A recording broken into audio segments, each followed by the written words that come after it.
नमस्कार।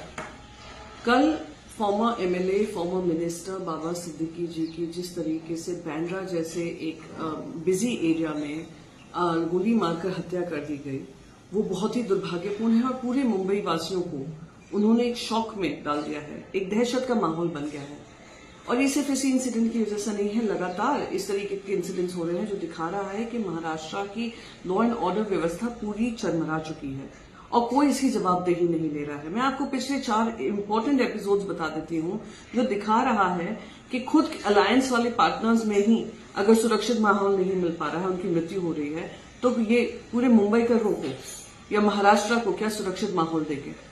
सबसे पहले तो फरवरी 2024 में दिन दहाड़े कल्याण पुलिस स्टेशन के अंदर बीजेपी एमएलए और मिंडे सेना के एक वहां के कल्याण के जो चीफ थे, उनके बीच में गोलीबारी हुई पुलिस स्टेशन के अंदर और कुछ प्रॉपर्टी को डिस्प्यूट को लेकर हुआ, जो जिसने पूरे महाराष्ट्र में ही क्या पूरे देश भर में सनसनी फैला दी थी।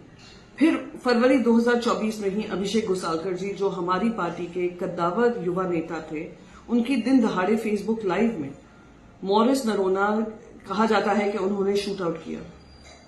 मुंबई पुलिस के इन्वेस्टिगेशन के दायरे में आया। मुंबई हाईकोर्ट ने मुंबई पुलिस से ये इन्वेस्टिगेशन हटाकर सीबीआई को दिया है। अब वो सीबीआई के इन्वेस्टिगेशन के दायरे में है, पर दुर्भाग्यपूर्ण तरीके से उनकी मौत हो गई अभिषेक घोसालकर जी की। अक्टूबर 2024 में अजीत पवार के गुट के सचिन कुर्मी बाइकला ईस्ट में उनकी दिन दहाड़े उनकी स्टैबिंग हो जाती है, उनकी मृत्यु हो जाती है।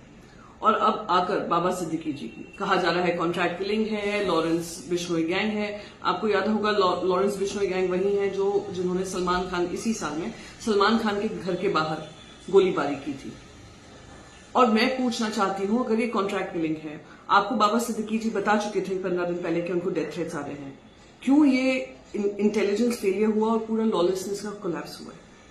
इसका जिम्मेदार सिर्फ और सिर्फ यहां के मुख्यमंत्री, जो महाराष्ट्र को लूटने में व्यस्त हैं। पिछले 10-12 दिन में करीब 1300 गवर्नमेंट रेजोल्यूशंस निकाले हैं, क्योंकि जानते हैं कि कुछ ही दिनों में आचार संहिता लगेगी, इलेक्शन कमीशन इलेक्शन अनाउंस करेगा।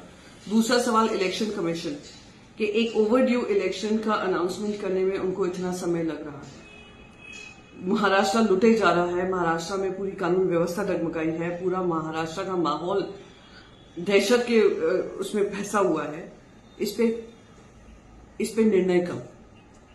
और दुर्भाग्य है कि हमारे पास एक ऐसी सरकार है जो इलीगल इलेजिटिमेट सुप्रीम कोर्ट ने करार की है, पर डिसीजन अभी भी सुप्रीम कोर्ट में पेंडिंग है।